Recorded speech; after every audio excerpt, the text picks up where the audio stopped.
Welcome back for day 3. We are ready to learn more about our brains. But just as a reminder, yesterday we learned about the prefrontal cortex, or the PFC.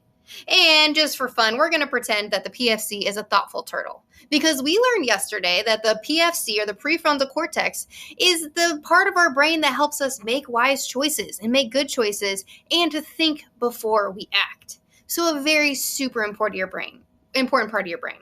And today we're also going to learn about a super important part of your brain called the amygdala. All right, so if you want to practice, it's amygdala. Put it together, amygdala.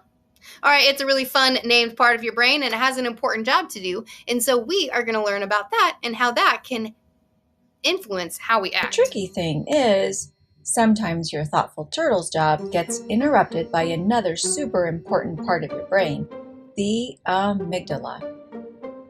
For fun, let's imagine that your amygdala is a porcupine, but not just any sort of porcupine, rather, a very protective one.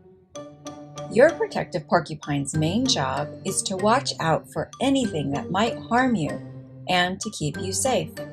In other words, to protect you.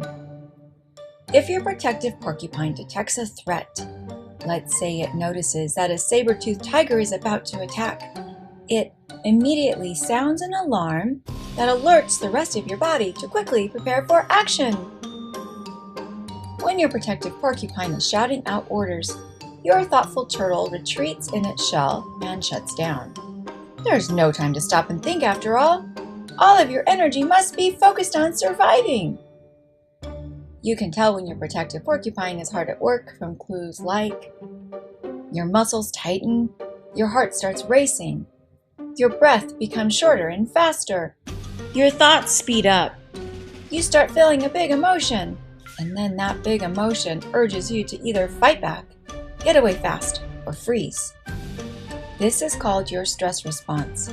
It's something that your protective porcupine is an expert at getting your body ready to do when there's a threat that could maybe harm you.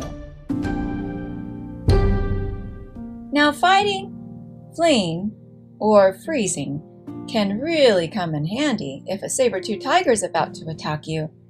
The only thing is, saber-toothed tigers don't actually exist anymore. This isn't to say that your protective porcupine's job isn't super important still, because it is. Like if someone is trying to seriously hurt you or someone you care about, your protective porcupine to the rescue.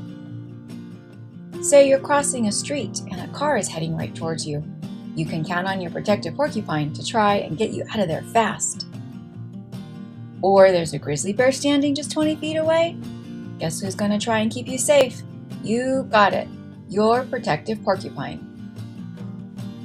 Your protective porcupine might also spring into action over other stressful things that can feel uncomfortable or unsafe, such as starting a new school or moving somewhere different.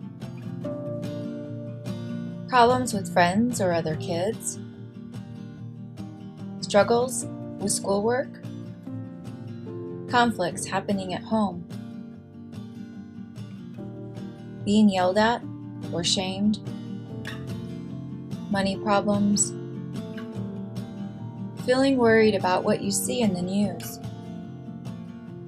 believing negative thoughts about yourself, juggling too many responsibilities at once, dealing with big changes in your family,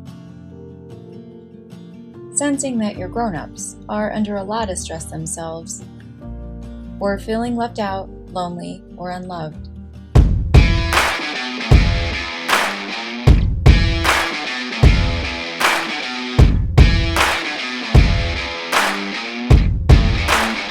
Good morning, South Dolphins. Today is Wednesday, August 14, 2024. Please stand for the Pledge of Allegiance.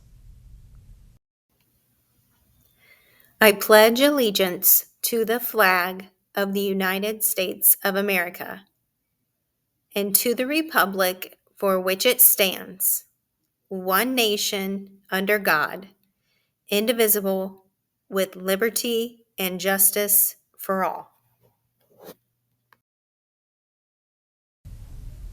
Now it's time for the Dolphin Daily Pledge.